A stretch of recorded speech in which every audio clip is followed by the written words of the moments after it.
Bonjour, je m'appelle Paul Fontaine, je suis étudiant en 5e année au CESI de Rouen et aujourd'hui je vais vous faire cette conférence pour vous parler du réchauffement climatique. Alors en effet, le thème principal de cet événement étant la ville durable, peut-être est-il utile d'expliquer pourquoi on fait tout cela. Pourquoi est-ce si important que nos villes soient durables? Pourquoi ne peut-on pas garder notre cap actuel? La réponse est simple, à cause du réchauffement climatique. Mais l'explication, elle, est bien plus complexe. N'étant pas un expert en climatologie, je base la majorité de cette présentation sur le travail exceptionnel de Jean-Marc Jancovici, qui lui-même base ses travaux sur le GIEC. Le GIEC qui est un groupe d'experts intergouvernemental sur l'évolution du climat. C'est une organisation qui a été mise en place en 1988 à la demande des 7 pays les plus riches du monde, à savoir les USA, le Japon, l'Allemagne, la France, la Grande-Bretagne, le Canada et l'Italie.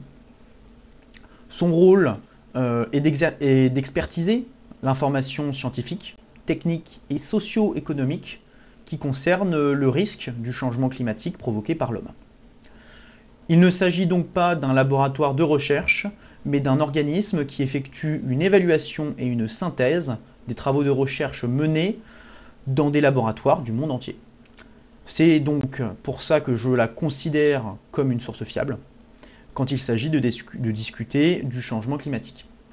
Quant à lui, Carbone 4 est un cabinet de conseil indépendant spécialisé dans les questions du changement climatique et de stratégie bas carbone. Alors commençons cette présentation. D'où vient ce fameux réchauffement climatique? Alors, vous pouvez dans ce graphique observer la corrélation entre les émissions de carbone dans l'atmosphère depuis 1870 et, alors, émissions de carbone dans l'atmosphère depuis 1870 et la réponse du système climatique. Donc, observez la ligne rouge qui est le scénario RCP 8,5.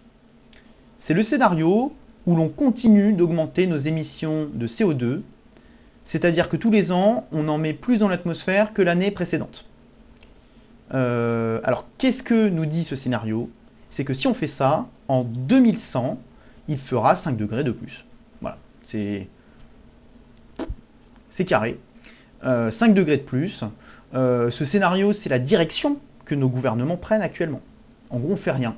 On laisse la croissance dicter la manière dont on émet du CO2. Et donc, tous les ans, on en met plus que l'année d'avant. Une croissance.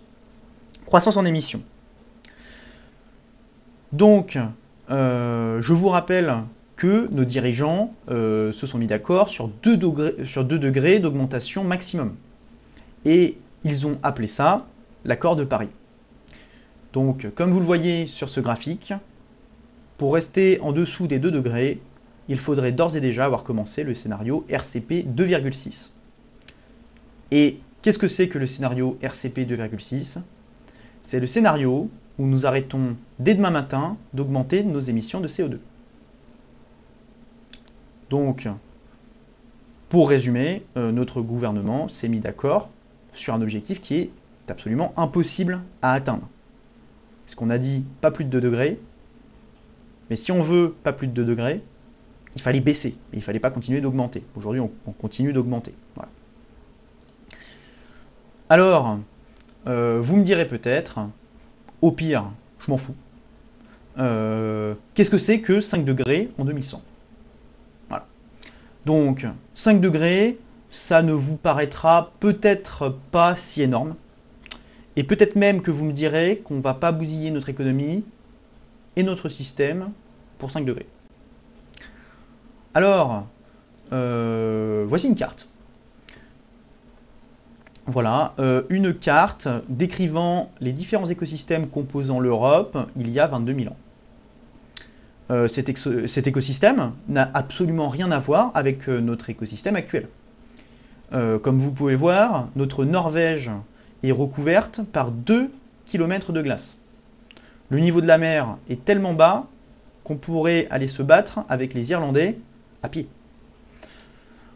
La population de la France, à cette époque-là, est d'environ 100 000 personnes.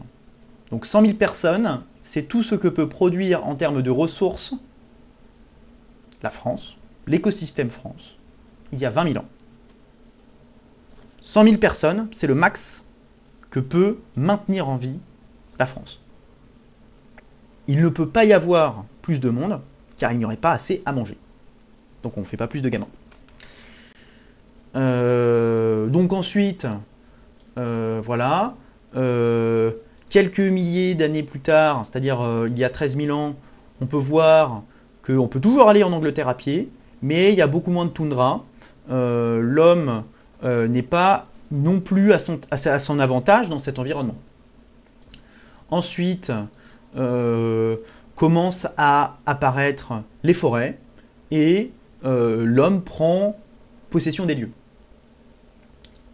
Nous avons ensuite, il y a 8000 ans, quelque chose qui ressemble à peu près à l'Europe actuelle. Et enfin, l'Europe aujourd'hui. Voilà. Donc, la question qu'on peut tous se poser, c'est qu'est-ce qui s'est passé en 20 000 ans pour que l'Europe se transforme en une forêt accueillante et tempérée? Quelle différence de température y a-t-il entre il y a 20 000 ans et aujourd'hui? Voilà, ça c'est la grande question. Qu'est-ce qui s'est passé de la gauche à la droite? Est-ce qu'il y a eu 50 degrés de différence? Est-ce qu'il y en a eu 10? Eh bien, la réponse vous surprendra peut-être, mais il n'y a eu que 5 degrés de différence. Tiens, on reparle de nos fameux 5 degrés.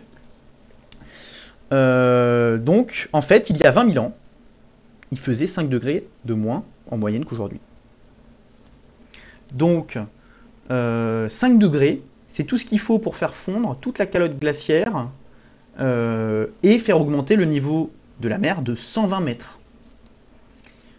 Voilà. Donc ce qu'il faut retenir, c'est qu'en 20 000 ans, les espèces ont réussi à s'adapter à leur nouvel environnement. C'est-à-dire qu'on leur a donné 20 000 ans pour s'adapter, pour que la sélection naturelle fasse son travail.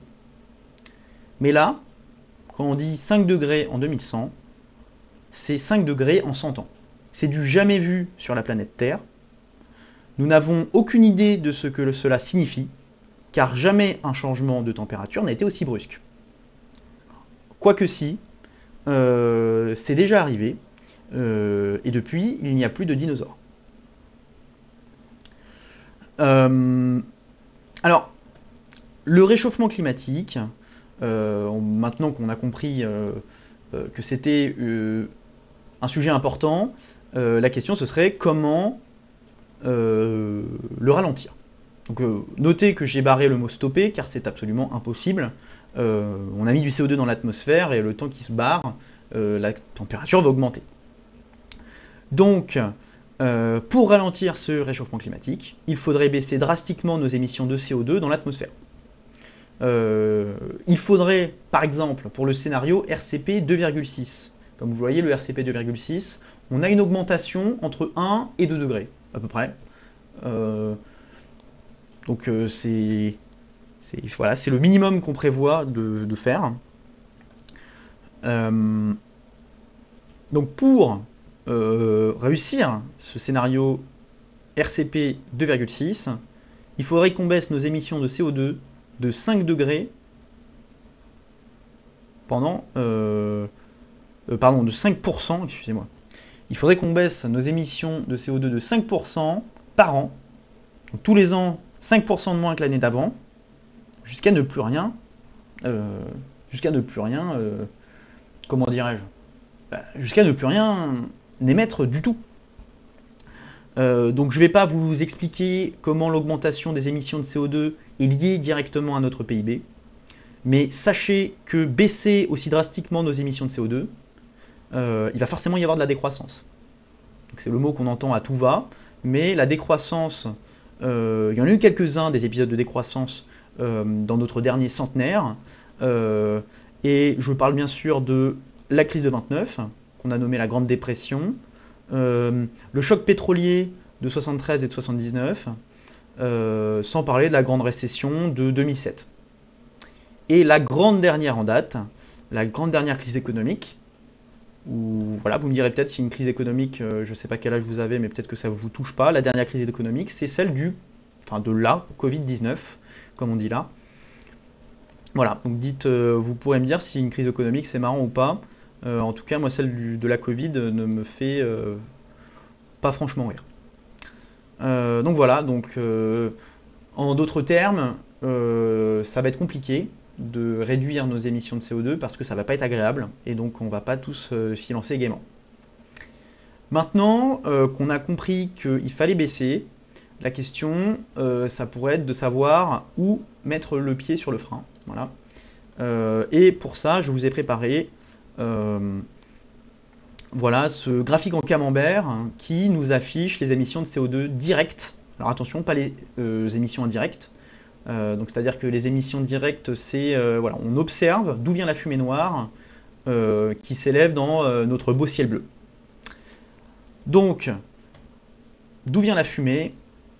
Première cause de fumée, centrale à charbon, 21% des émissions de CO2 proviennent des centrales à charbon, les centrales qui produisent de l'électricité pour nos ménages, pour nos industries et pour tout plein d'autres choses. Donc là, c'est de la production d'électricité, les centrales à charbon notamment. Ensuite, dans le même genre, nous avons les centrales à fioul et à gaz qui comptent pour 7% de nos émissions de CO2. Donc j'espère que vous ne faites pas partie des 65% des Français qui pensent que l'énergie nucléaire contribue significativement au réchauffement climatique, car bien évidemment le nucléaire ne produit pas de CO2. La grande colonne de fumée blanche au-dessus des centrales nucléaires, c'est de la vapeur d'eau, utilisée pour refroidir le cœur du réacteur. C'est pour ça que quand vous allez à côté de Dieppe, ou je ne sais pas où vous habitez, à côté de la mer, et que vous voyez une centrale nucléaire, il n'y a pas de tour aéro-réfrigérante, car la température de la mer suffit à refroidir le réacteur. Voilà. Nous avons ensuite l'industrie du ciment, qui produit à elle seule 5% de nos émissions de CO2. Et je parle bien de 5% directement, c'est pas en utilisant l'électricité. C'est directement la réaction pour créer le ciment qui produit du CO2. Donc c'est énorme, 5%. Pour une seule industrie. Hein. Alors le reste de l'industrie, c'est 12%. Comment dirais-je,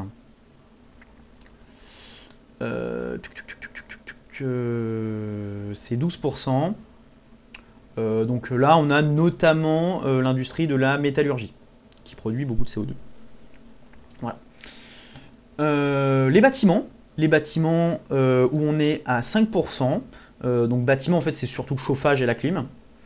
Le chauffage, pas la clim. Parce que la clim, c'est de l'électricité, c'est directement centrale, ça va dans le compte des centrales à charbon et des centrales à fioul. Donc, voilà. Nous avons ensuite les transports, donc 15% pour les transports, sachant que camions, voitures, avions, bateaux, c'est à peu près équivalent. Donc c'est à peu près 4%, 4-5% pour la voiture.